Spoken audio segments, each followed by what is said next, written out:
গত কয়েকদিন রাজধানীর বিভিন্ন এলাকায় রাতে ডাকাতির খবর পাওয়া যাচ্ছে। সামাজিক যোগাযোগ মাধ্যম সহ গণমাধ্যমে এ খবর উঠে এসেছে। ডাকাত ঠেকাতে একত্র হয়ে স্থানীয় সাধারণ মানুষ পাহারা দিচ্ছেন। অভিনেত্রী আজমেরী হক বাঁধনকেও বটিহাতে রাতে পাহারা দিতে দেখা গেছে।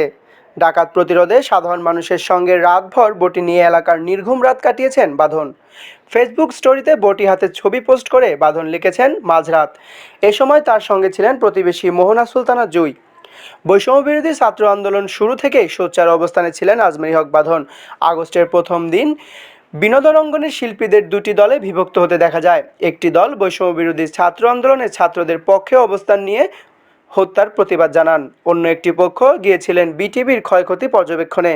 বৃষ্টিতে ভিজে সেদিন বাঁধন ছাত্র হত্যার প্রতিবাদ করতে রাজপথে দাঁড়িয়েছিলেন। এবার তাকে দেখা গেল বটিহাতে পাহারা দিতে।